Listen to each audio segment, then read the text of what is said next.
What kind, boy? Yo, we got the life of a gangster. Pablo Escobar's worst enemy, the Cali Cartel. When we I think seen of a this shit Colombian pop up in my cartel, the recommended. I need Medellin you to watch cartel this is shit. usually the first to come to mind. Pablo Emilio Escobar Gaviria, one of its key founders, Right. is undoubtedly the reason for this. However, during the 1980s and 1990s, there was another cartel just as influential as Medellin. I watch Narcos and shit. Cali I know Cartel. about the Cali Unlike Cartel. Escobar's organization, the Cali cartel was known for favoring corruption over bloodshed. After all, why resort to violence when you can literally have the Colombian president in your pocket? Every year, the Cali cartel spent a staggering $1 billion on bribes, enough to buy anything and everything they could possibly need. Let's just say if violence could be avoided, they did so. Instead of That's eliminating crazy, potential boy. threats, they bought their silence, ensuring their illegal activities stayed out of the spotlight. It's no wonder they were nicknamed the Gentlemen of Cali. But don't be fooled into thinking they were saints. They may have operated discreetly, but they didn't shy away from using force to command respect.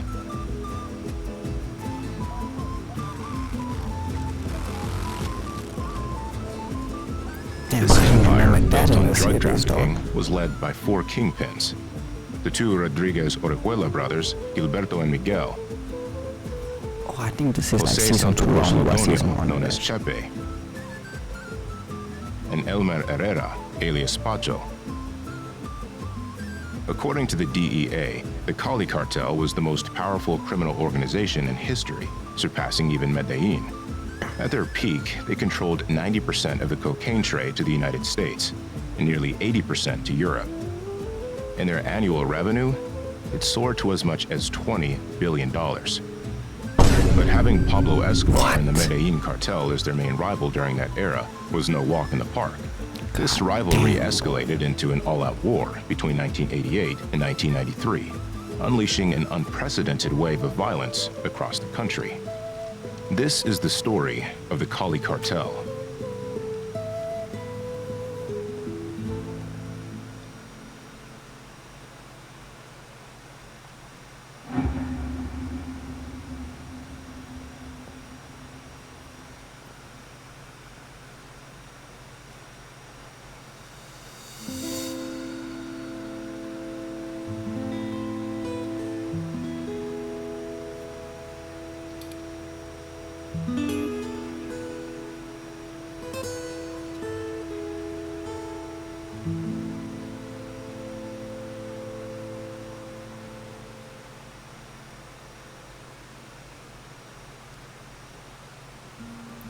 At the top of the Cali cartel's hierarchy were four kingpins. However, it was three of them who founded the cartel in the 1970s, the Rodriguez Orejuela brothers, Gilberto and Miguel, Jose Santa Cruz Lodonio, also known as Chepe. Gilberto, the older of the Orejuela brothers, earned the nickname the chess player for his knack for always staying one step ahead of his opponents. He was born on January 30th, 1939, in a small town northwest of Bogota. His younger brother, Miguel, was born there as well on August 15th, 1943. Later, the Orejuela family moved to Cali, Colombia's third largest city, where the brothers spent their youth. At just 10 years old, Gilberto had to drop out of school to help support his family. 5 years later, he began working as a delivery boy for a pharmacy. Being on the streets exposed him to a variety of illegal trades that were gaining traction in the country at the time. Gilberto was instantly drawn to this parallel world. With a sharp business sense, he eventually became the owner of his own pharmacy at the age of 25, selling stolen medical supplies. Soon, his younger brother Miguel joined him, marking the beginning of their partnership in the business world. Before long, a childhood friend named Josue Santa Cruz Lodonio, or Chepe, joined them to form one of the largest drug cartels in history. Chepe grew up alongside the Orejuela brothers. He was known for his adventurous spirit, a scrappy nature, and a jovial personality, often poking fun at himself. One day, he proposed an idea to Gilberto to form a gang specializing in kidnappings. They named this group Los Chemas, inspired by the slick-back hairstyles of the 1950s that they sported. The Rodriguez Orejuela brothers and Chepe began developing their kidnapping network, carrying out numerous abductions. They quickly amassed a small fortune, including one ransom negotiation that earned them 12 million pesos, nearly $1 million at the time. Their paths then crossed with Benjamin Herrera Zuleta, a drug trafficker considered one of the pioneers of Colombia's drug trade. Initially, they dabbled in marijuana trafficking before moving on to cocaine, which proved far more lucrative. It didn't take long for them to progressively take control of Cali's drug trade. But their ambitions didn't stop there. Armed with just 1 kilo of cocaine, they set out on their first trip to the United States. The group traversed Central America and arrived at the Texas border. At the time, they were unaware that the region they had entered was dominated by a powerful Mexican drug lord named Pablo Acosta Villarreal. Who knows what might have happened had he discovered their presence. Luckily, fortune was on their side, and they managed to cross the United States without incident. Their destination? New York. When they arrived, they were stunned to see how valuable their product was in the market. Post-Vietnam War American society was hungry for drugs, particularly cocaine. In the 1970s, a kilo of cocaine sold for $50,000 to $60,000 in New York. Needless to say, they quickly realized there was a market to be seized. After selling their first kilo, they wasted no time producing more, making cocaine trafficking their primary business. With money pouring in and the business expanding, the Cali Cartel was officially born.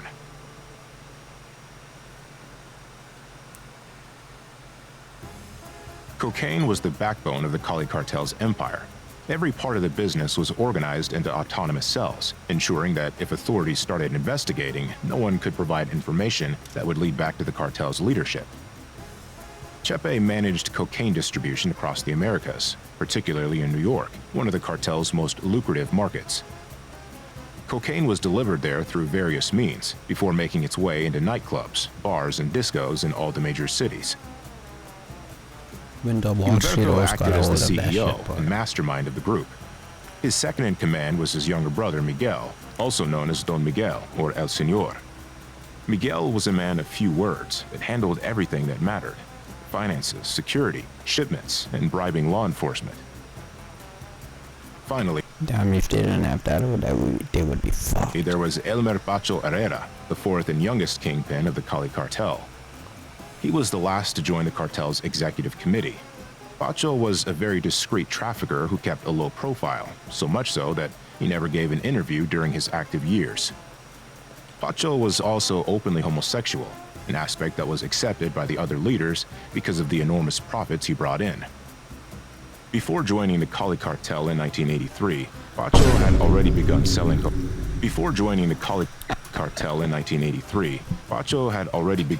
cocaine in the United States.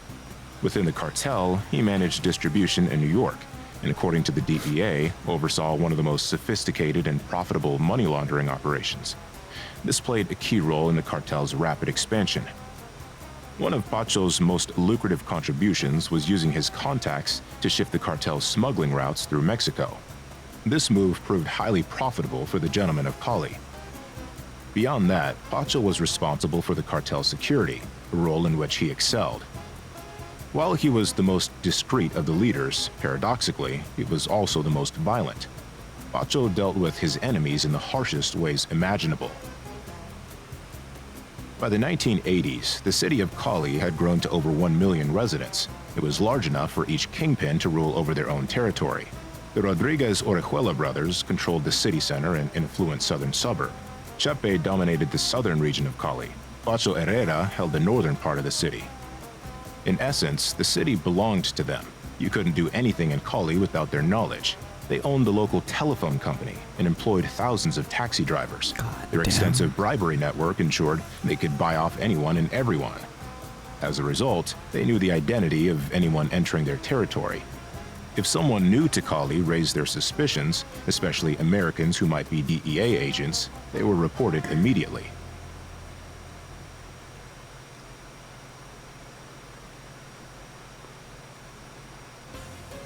The Rodriguez-Orejuela brothers didn't drink excessively or use drugs.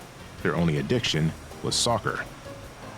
They owned one of Cali's two biggest soccer clubs, América de Cali. It all started in 1979 when Miguel, a diehard fan of the team, got tired of watching his favorite club lose. So, he decided to inject vast sums of money into the team, and the results were transformational. América de Cali, nicknamed the Heart Attack Team, for its tendency to win or lose matches at the very last minute, started winning championships. In 1979, the same year the cartel began its investments, the team became Colombian champions for the first time in its history. During the 1980s, they added 5 more national championships and reached the finals of the Copa Libertadores, the most prestigious club competition in South America, 3 times. Damn. The fans finally had something to celebrate. The Cali kingpins owned lavish properties throughout the city. Yet to maintain a low profile outside their homes, they drove modest Mazdas instead of flashy luxury cars. That's smart. Their luxury vehicles were lent to politicians and celebrities to avoid drawing attention. In the media, they attributed their wealth to legitimate business ventures. If negative articles were published about them, Gilberto would personally call and reprimand the journalists. Yeah. Joining the Cali cartel wasn't as simple as it might seem. Prospective members had to fill out an application form, just like with any regular company. Damn. Of course, they didn't hire just anyone. They recruited only the most skilled individuals, such as accountants, economists, and financial advisors. New hires received a fax with a set of rules to follow, including directives to live modestly and avoid attracting attention. This disciplined approach They had that shit on lock. They was thinking about everything. was what allowed bro. the Cali cartel to grow and thrive without much interference. Their cartel functioned like a multinational corporation, shipping cocaine to North America, Europe, and even the Far East. Shit. However, the Cali cartel wasn't the only player in the lucrative cocaine trade. Across the mountains lay another equally wealthy cartel, the Medellin cartel, led by none other than Pablo Emilio Escobar Gaviria. And if there was one thing Pablo didn't care about, it was staying discreet. That was not discreet, dog.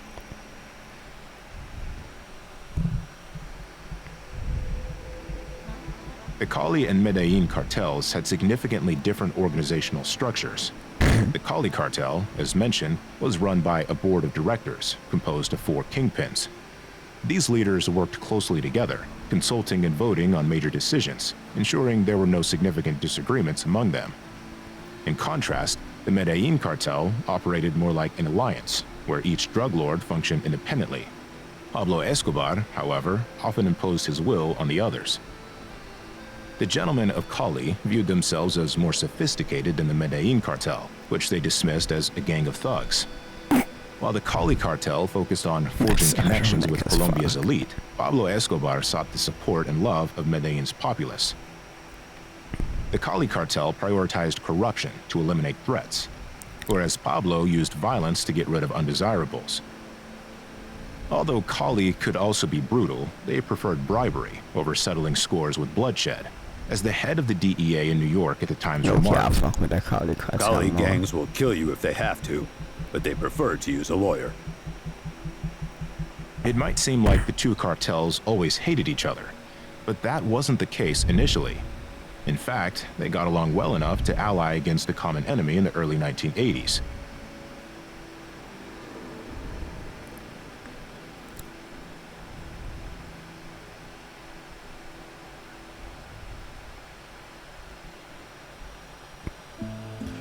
At that time, a Colombian guerrilla group called M19 began kidnapping the relatives of drug traffickers across the country in exchange for hefty ransoms. Oh, so Narcos got this Targeting shit the like Medellin cartel forced Pablo Escobar under to get the involved. nose, dog. He organized a meeting with the guerrillas, intimidating them enough to abandon their kidnapping plans.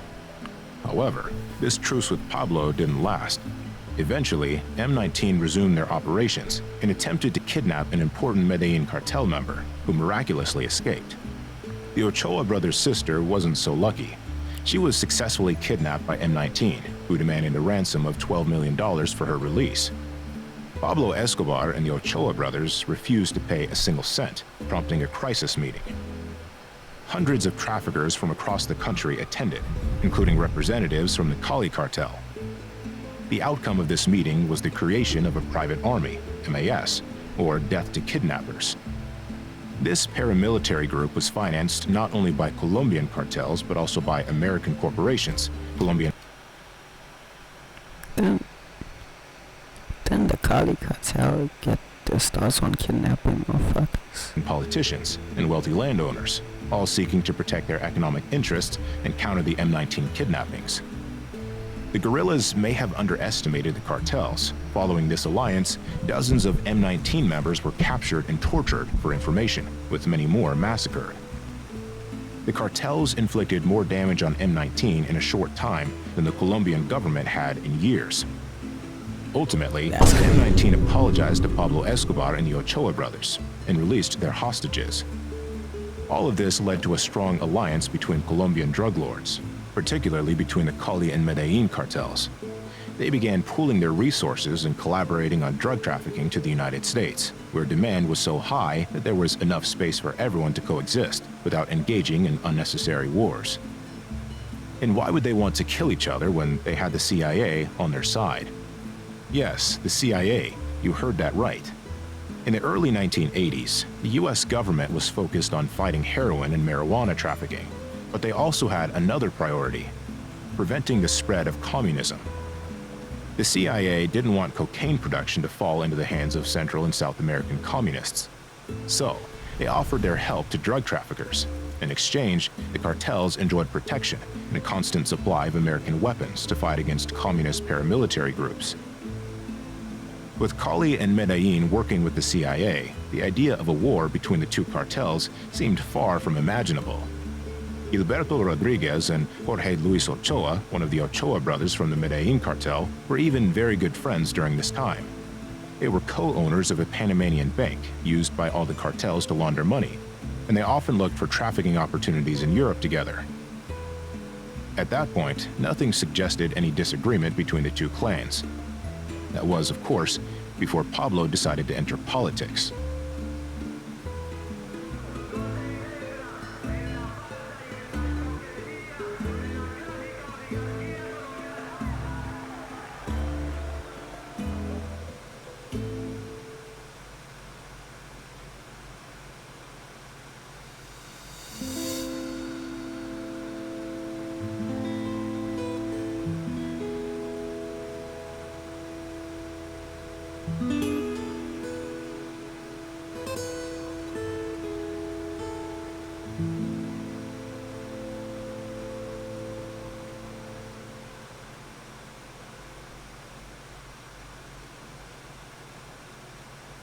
Pues mi familia no tuvo unos recursos económicos importantes y vivimos dificultades como las que vive la mayoría del pueblo colombiano, entonces no somos ajenos a esos problemas, los conocemos profundamente y los entendemos.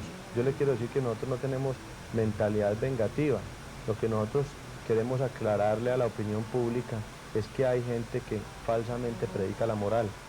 Pienso que si no hubiera habido dineros calientes o entrada de dólares al país, el país estaría sufriendo una grave crisis económica similar a la que atraviesan los países de América Latina. Entering politics. Yeah, we can say that was Escobar's biggest mistake. The idea of controlling an entire country by directly involving himself in politics wasn't a bad one for Pablo. Let's just say he may have underestimated the scale of the task, and especially the determination of one man who did everything to ruin his political career when he was elected as a congressman in 1982, the Minister of Justice at the time, Rodrigo Lara Bonilla. On his first day in the Colombian Congress, Pablo was confronted by Lara Bonilla, who accused him of engaging in criminal activities and threatened him with the one thing that drug lords feared the most: extradition to the United States. A few months later, Luis Carlos Galán, the leader of the Liberal Party to which Pablo belonged, expelled the drug baron, and Pablo's political dreams were effectively shattered. In January 1984, Pablo withdrew from politics, and 3 months later, he decided to get his revenge by assassinating Lara Bonilla. The murder greatly attracted the attention of Washington and the media. As pressure mounted, Pablo became the target of the Colombian government, which signed what drug traffickers feared the most, the extradition treaty. This meant that anyone involved in drug trafficking to the United States could now be tried and imprisoned in America. This was a pivotal moment in the fight against Colombia's drug cartels, including the Cali cartel, which was not spared. The Cali cartel, in fact, viewed Pablo Escobar's recent actions very unfavorably as he continued his quest for vengeance. Pablo Escobar had now set his sights on Luis Carlos Galan, who had excluded him from his political party and was the overwhelming favorite in the 1990 Colombian elections. Galan was also a staunch defender of extradition. On August 18, 1989, Escobar's men assassinated him during a campaign rally. But Escobar didn't stop there. By the end of the same year, he targeted Cesar Gaviria, Galan's successor. The assassination attempt was spectacular. Escobar's men planted a bomb on a plane that exploded mid-flight, resulting in 107 victims. Fortunately for Gaviria, he missed the flight that day. Sadly, 2 Americans aboard the plane were killed. This was enough for the U.S. government to intervene directly. With all the media attention on Escobar and Colombian drug traffickers in general, the Cali cartel wanted to stay away from all this, especially since Escobar kept soliciting economic and military help from other cartels to continue his war against the Colombian state. Many accepted out of fear, but the Cali cartel refused to help Pablo. For them, the war against the government had to be fought judicially, not otherwise. The gentlemen of Cali wanted to remain discreet and continue working in the shadows. In the end, money was all that interested them. Speaking of money, the Cali cartel had a very different way of managing it. Unlike Escobar, who buried his money to store it and lost millions of dollars to water damage and rats, they invested it immediately in commercial ventures. Real estate was one of these investments, and as a result, Cali experienced a real estate boom, which also increased their popularity with the local population. At this time, the Cali cartel had the idea of legitimizing their vast fortune in order to gradually step away from drug trafficking. The 4 bosses knew that sooner or later their empire would collapse unless they transferred their business into the legal realm. The recent attention on Colombian drug traffickers due to Escobar's actions pushed them to find an exit strategy that would avoid significant trouble with the justice system. However, an event would soon derail all of their plans. Pablo Escobar was about to start a war that would shake the entire country of Pablo really Colombia. fucked all these ones up.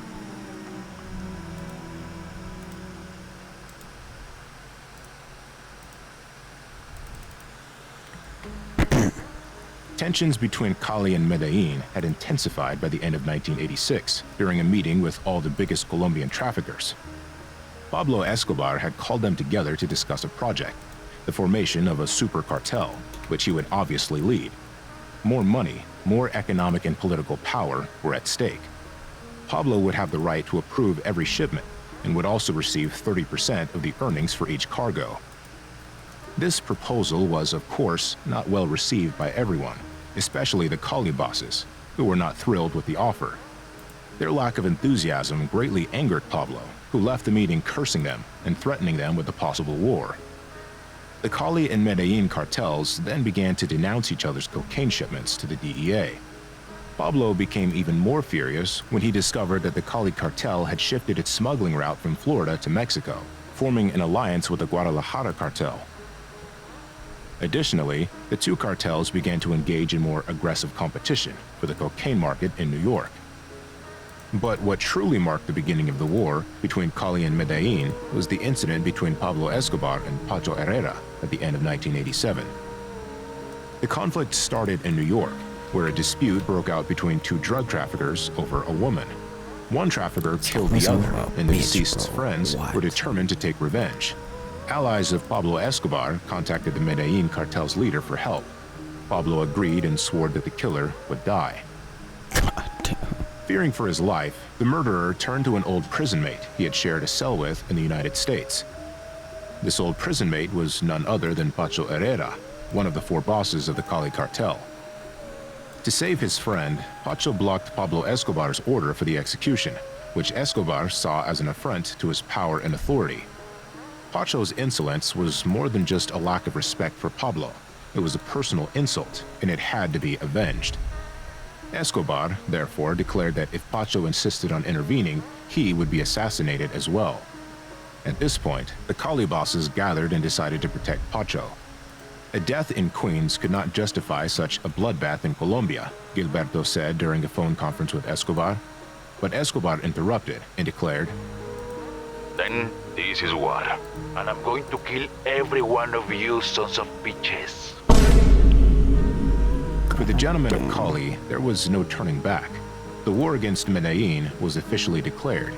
Faced with this new reality, the Orejuela brothers abandoned their efforts to legitimize their empire and continued in the highly profitable business of drug trafficking. After all, to fight the Medellin cartel and eventually defeat the feared Pablo Escobar, they would need money. Lots of money. Of the two cartels, it was Cali that struck first. The target, the Monaco building in Medellin, Escobar's permanent residence with his family. The attack was launched on January 13, 1988. That morning, one of the best assassins from the Cali cartel parked a car full of dynamite under the 8-story building. Escobar's family was peacefully sleeping when the bomb exploded at 5:30 a.m. The explosion, heard within a 3-kilometer radius, shattered windows throughout the neighborhood and left a crater 3 meters deep in the street. 2 night watchmen were killed, and Escobar's 4-year-old daughter permanently lost the hearing in one ear. But Pablo himself was unharmed. In fact, he wasn't even in the building that day. Pablo suspected that the Cali cartel was behind the bombing, a suspicion that was confirmed when he questioned the bomb maker. The retaliation came swiftly. In revenge, Escobar launched a series of bombings against a national chain of pharmacies owned by the Orejuela family, pharmacies that were used as a means to launder a large portion of their money. And the war intensifies. Cali sends a team of 7 assassins to track down Escobar. A week later, they all return in boxes, chopped into pieces. Medellin had, let's say, sent them back to the sender. At the end of 1988, an explosion devastates 3 houses in an upscale neighborhood in Cali. Miguel Rodriguez is the target. Fortunately for him, the bomb goes off prematurely, about 800 meters from his residence, killing the 2 assassins who were responsible for it. To find a way to kill Pablo, the gentlemen of Cali turned to their counter-surveillance expert, Jorge Salcedo. Jorge Salcedo was a local mercenary who had been recruited by the Orejuela brothers to protect them and their families against Escobar's hitmen. Before being recruited by the cartel, Salcedo considered himself more of a businessman than anything else, and he had no desire to be involved in drug trafficking. Eager for action and adventure, he agreed to meet with the bosses to find out why they wanted to hire him. The meeting takes place in one of Pacho Herrera's houses. All the gentlemen of Cali are present, and they immediately get to the point. Pablo is a bandit, a criminal, a crazy guy. Wives, children, friends. No one is safe.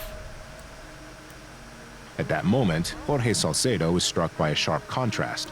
Despite all the money they have, the 4 bosses present in the room seem terrified of Escobar. Damn. Yes, I understand. You got 4 of the biggest kingpins in Mexico, in fucking Colombia, scared of you, Dan, bro. That's Escobar different. killed my friend Rodrigo Lara Bonilla, a very good man. The former Colombian Minister of Justice, assassinated by Pablo, was indeed a former classmate of Salcedo's, who, upon speaking about it, feels intense emotion. He had rarely spoken about the murder of his friend, but here, in the presence of Escobar's enemies, he rediscovers his deep anger. Now, with the Cali bosses, he shares a common feeling of hatred for the man who executed his childhood friend. It was a terrible tragedy. It was also stupid. Sometimes, Pablo ignores his own best interests. He goes to war and expects to win friends. He's a fool, a dangerous fool. At this point, Jorge Salcedo still doesn't know exactly what the drug lords of Cali want from him, until Miguel speaks up. We want Pablo Escobar dead. And we want you and your British commandos to kill him. Adds Gilberto, mentioning British mercenaries who had already worked with Salcedo on a previous mission. What the fuck is this all?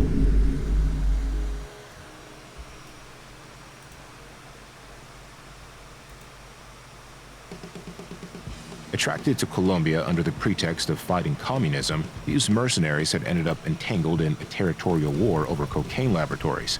They were well paid, and their leader, David Tompkins, was eager to work more in Colombia.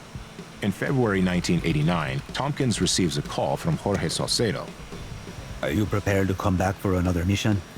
Yes. That one looks like our undercover cop our life. A few days later, Tompkins and his men arrive in Colombia. Their mission is clear: kill Pablo Escobar. The Cali bosses provide them with all the necessary equipment to carry out the mission. Tompkins and his group are well equipped, and the idea of receiving up to $3 million for success motivates them more than anything. Tompkins wastes no time and takes a small plane to fly over Pablo Escobar's massive property, the Hacienda Nápoles, which spans nearly 3,000 hectares. Tompkins scouts the location and takes photos of the impressive estate. There, he realizes how complicated it will be to reach Pablo. With his men, he thinks of a plan and ultimately prefers to land a helicopter on the tennis court of the Medellin cartel boss. Since the police had never been attacked during their visits to Hacienda Nápoles, Tompkins and his men decide to impersonate police officers. This tactical advantage is something they won't waste. For this, they are provided with a Huey helicopter, which they paint to make it appear as though it belongs to the Colombian authorities. While the British mercenaries rehearse their drills at their base camp by throwing grenades and shooting at imaginary enemies, the heads of the Cali cartel work on finding Escobar's exact location. Months go by, but no information filters through about where Pablo might be. Then, suddenly, the mercenaries receive a coded message in Spanish via radio. Pablo Escobar is in his pool at Hacienda Nápoles. But when the time comes, Tompkins and his men have only one Huey helicopter instead of the two they were supposed to have. This wasn't what was planned, so the mercenaries refused to proceed with the mission for safety reasons. But Gilberto doesn't care. This may be their only chance to take down Escobar. Gilberto announces yet another last-minute change. Once the mercenaries land and launch the attack, a plane will land on the other side of the estate, with more than a dozen hitmen sent by Pacho, who still has an unfinished score to settle with Pablo. Finally, the helicopters loaded with explosives and ammunition take off, and Tompkins and his men head toward Hacienda Nápoles. It's the moment of truth for the Cali bosses. The journey proceeds normally until the rain begins to pour. A violent wind shakes the men from side to side. The helicopter carrying the mercenaries dives into dense clouds, forcing the pilot to fly blind. I'll dive to it! What is that voice acting, bro?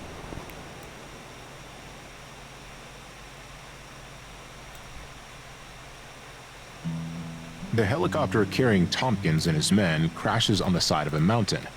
As a result of the crash, the pilot is killed, while most of the mercenaries are seriously injured. The operation to kill Escobar is a failure. The Cali cartel must rethink its strategy. The good news, however, is that Pablo was unaware of the crash in this assassination attempt. On the other side, Escobar is increasingly hunted by the Colombian authorities since the murder of Luis Carlos Galán. The murder of the politician triggered a wave of national police and military operations against suspected drug traffickers, with 10,000 of them being arrested. The Colombian president at the time even accepted help from the U.S. government, which provided financial and military aid, as well as crucial intelligence to fight the cartels. This crackdown is felt by Pablo Escobar as a personal attack, but it doesn't only affect Medellin. It targets all the drug traffickers in the country, including the Cali cartel, which will have over 80 of its planes confiscated, severely reducing its illegal operations for several weeks. The British commando group hired by Cali recovers from the helicopter crash. In the meantime, most of the mercenaries abandon the project and return home. Some even shared the story of their Colombian ordeal with the media, making the assassination attempt on Pablo public. This did not seem to bother the Orejuela brothers, who were rather pleased to hear the news. It was meant to send a message to Escobar, showing him that the Cali cartel was hunting him down. However, reaching Pablo Escobar becomes increasingly difficult. Hunted by the authorities, the Medellin boss lives underground and is constantly on the run. Still waging his war against the Colombian state, he becomes uncontrollable. On December 6, 1989, he blows up the DAS headquarters in downtown Bogotá with a truck loaded with half a ton of explosives.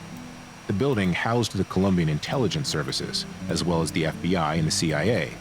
The toll is heavy: 52 dead and over 1,000 injured. Damn, you mess with them. During a weekly security meeting, Miguel expresses concern. How can that man be so insane? Then the Medellin cartel decided to target Pacho Herrera, Pablo Escobar's main target. It is September 25th, 1990. Pacho is playing football peacefully with his men when a group of killers armed with automatic rifles arrives and begins spraying the crowd. The players on the field stop chasing the ball and instead start running for their lives. By chance, Pacho emerges to escape the massacre in time, which leaves around 20 dead. That day, he promises to seek revenge, a vow that will be carried out when he captures one of the men involved in the massacre. The captive is transported by helicopter to Pacho's ranch, where he meets a tragic fate. Pacho's men tie the captive's legs to one vehicle and his arms to another. The man is spat on and kicked mercilessly. Once securely bound, the engines start, and the vehicles begin to slowly pull away from each other. His arms and legs are stretched until they eventually tear from their sockets. For half an hour, the remains of the man are dragged between the two vehicles, which move slowly until he stops breathing. Hell no. It had become clear that the gentleman of Cali, when provoked, could be just as ruthless as Pablo. God damn, boy.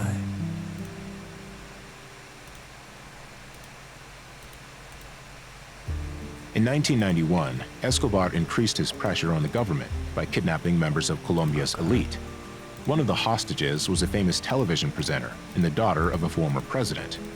Her family feared that any rescue attempt would be fatal, given that the authorities were known to indiscriminately shoot everyone during these raids. The family of the captive urged the president to take no action, but the raid still took place, and the unfortunate hostage perished.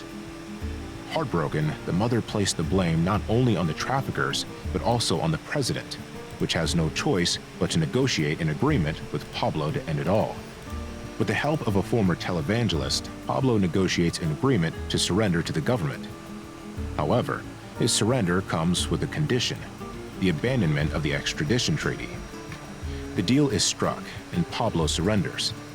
He is allowed to serve his sentence in a prison called La Catedral, a prison that he built himself. The Colombian government was so eager to put Escobar behind bars that it allowed the world's most wanted man to dictate almost every aspect of his incarceration.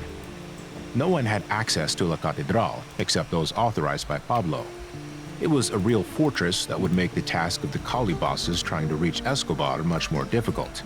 Jorge Salcedo is thus summoned to a meeting with two of the Cali bosses, Pacho and Miguel. Storm a government prison?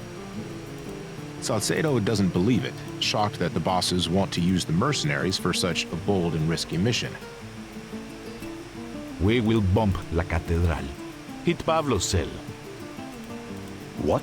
From the air? The two bosses are so excited about their new plan that they don't notice Salcedo's lack of enthusiasm. But it's a terrible idea. Reluctantly, Salcedo is forced to comply.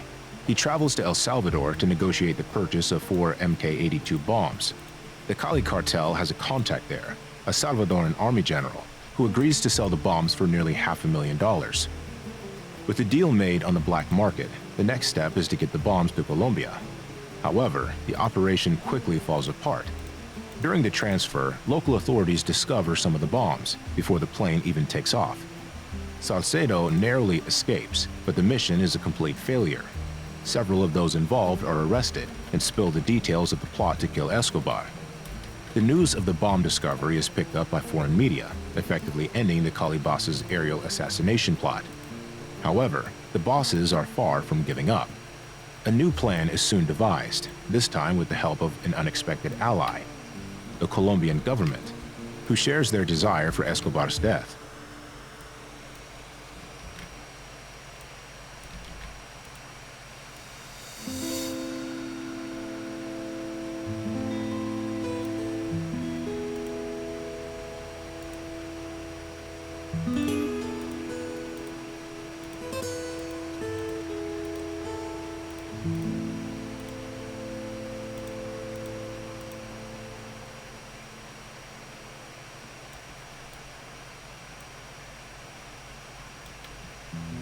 The enemies of my enemies are my friends. This old saying has never been truer than when the Cali cartel decided to ally with the government. to take down Pablo. It all started when the Cali Cartel worked with the Colombian task force called the Bloque de Búsqueda, or Search Block in English. The sole mission of this unit was the capture of Escobar. With its incredible intelligence network, comparable to that of the KGB during the Cold War, the Cali Cartel helped by providing valuable information on the Medellin boss, who was increasingly on the defensive. At that point, the war was turning in favor of the Cali Cartel, which was taking control commercially, notably by seizing several trafficking routes to the United States that were previously controlled or shared with Medellin.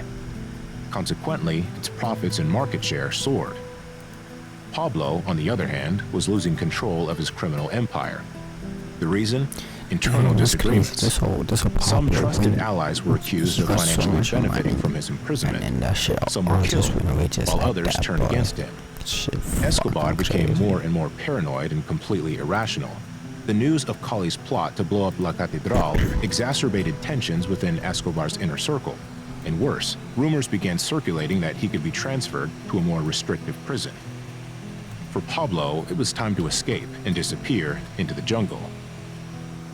Sensing their enemy's vulnerability, the Cali Cartel did everything to deal the final blow by forming a self-defense group that Gilberto would call Los Pepes, an acronym in Spanish that could be translated as People Persecuted by Pablo Escobar. Los Pepes was funded by the Cali Cartel, but not only by them. The Castaño brothers, violent Colombian paramilitaries who hated Escobar, and the CIA were also involved. Among the leaders of this self-defense group were former allies of Pablo who had held important positions within the Medellin cartel and knew many of his hideouts.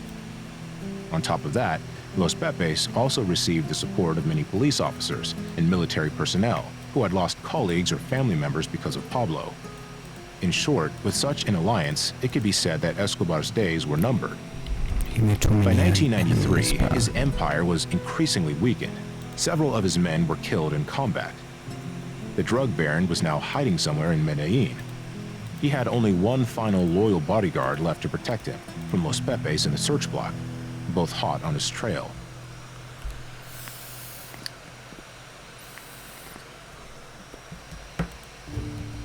December 2nd, 1993, at 3 in the afternoon, he makes a phone call to his family. The conversation lasts only a few minutes, but long enough for the authorities to trace the call. It doesn't take long for a group of heavily armed men to arrive and secure the perimeter around his hideout. Escobar tries to escape through the roof, but the police pursuing him open fire. Viva Colombia! We have just killed Pablo Escobar!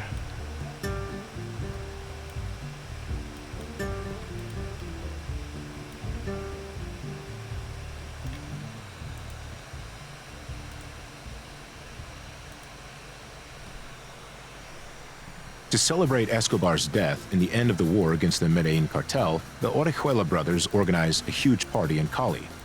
The cartel now controls 90% of the cocaine traffic in Colombia, which represents billions and billions of dollars per year. Simply put, at this time, there were no bigger drug lords than them in the world. On top of that, their role in eliminating Pablo Escobar has garnered sympathy from the Colombian people and the government, exhausted by all the bombings and murders their country had endured. To take advantage of this wave of sympathy, the Cali bosses decide it might be the right moment to begin surrender negotiations with the Attorney General. They had a proposal for amnesty. They would abandon all their cocaine trafficking and serve their sentences if the Attorney General guaranteed the abandonment of all legal charges. With Pablo Escobar dead, the Cali bosses no longer feared being assassinated in prison by Medellin's hitmen. Therefore, the government would only impose symbolic prison sentences on them, allowing them to keep their wealth, properties, and legal businesses. A nice way out, except that the negotiations do not go as hoped. The Attorney General proves to be uncompromising. How are you supposed to bribe a man who drives an old Volkswagen? In reality, all the negotiations undertaken by the Cali bosses were meant to avoid the U.S. coming after them, now that Pablo was dead. But, on the Washington side, the decision already seemed to be made. The Cold War is over. Saddam Hussein has been driven out of Kuwait, Noriega is in prison, and Pablo Escobar is no longer in this world. It doesn't take much to realize that the Cali cartel would now become the primary target of the Americans.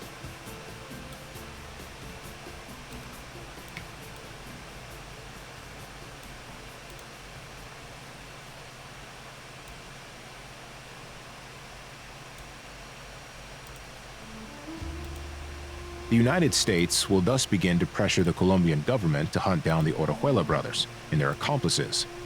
Washington wants to immediately target the Cali bosses, if only to prevent an agreement between the cartel and the Colombian Attorney General that could have granted amnesty to the drug lords. Therefore, in March 1994, the Bloc de Búsqueda, which was initially based in Medellin to track down Escobar, relocates its headquarters to Cali. Its new mission, to find and arrest the 4 bosses of the cartel. Faced with increased pressure from the authorities, the Cali leaders needed a strategy to make themselves untouchable. So, what did they do? Well, they bought the presidency of the country by getting the Liberal Party candidate Ernesto Samper elected in the 1994 elections. The gentleman of Cali funded his campaign to the tune of $6 million, enabling Samper to become the president of the Republic of Colombia. Crazy. We did it. We bought a president. They were overjoyed, thinking that now all investigations into their illegal activities would be abandoned. After Samper's victory, the DEA was disgusted. They didn't want to stop there and decided to retaliate by attempting to overthrow the new president. The idea was to replace Samper with someone more dedicated to the war on drugs.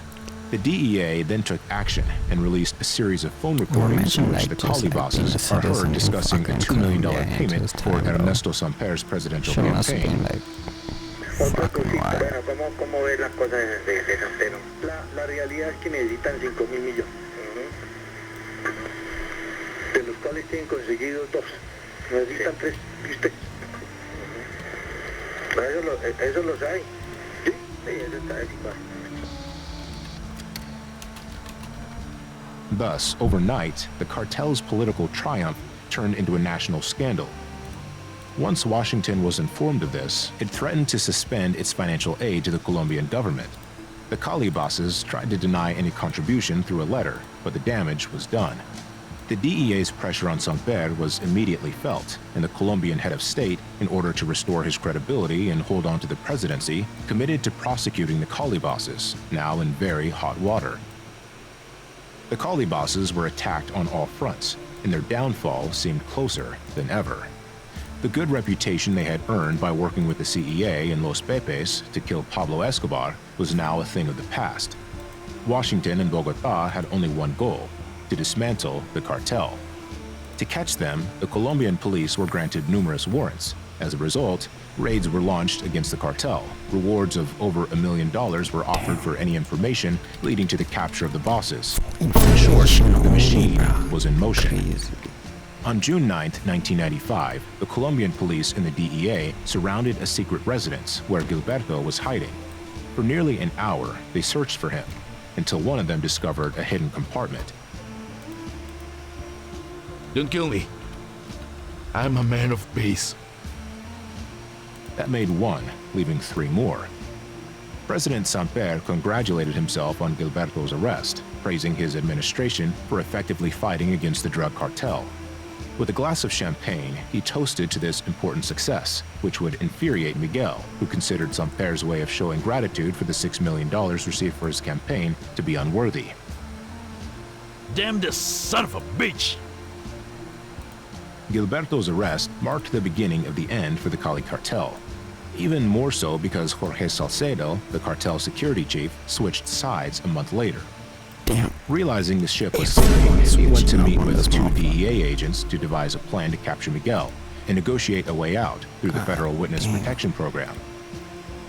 Meanwhile, Chepe, who had a $625,000 bounty on his head from the government, was arrested in a restaurant in Bogotá.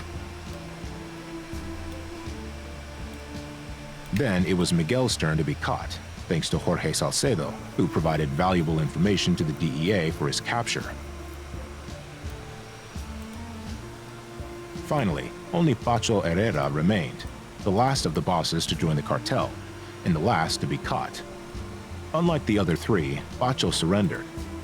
Questioned by the DEA, he was rather cordial and ended up cooperating to receive clemency by providing information on 35 members of the cartel, including some members of his own family.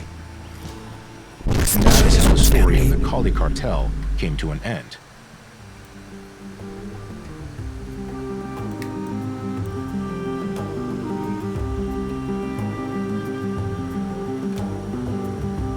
Ah, era gonna seem like the end of the video, bro.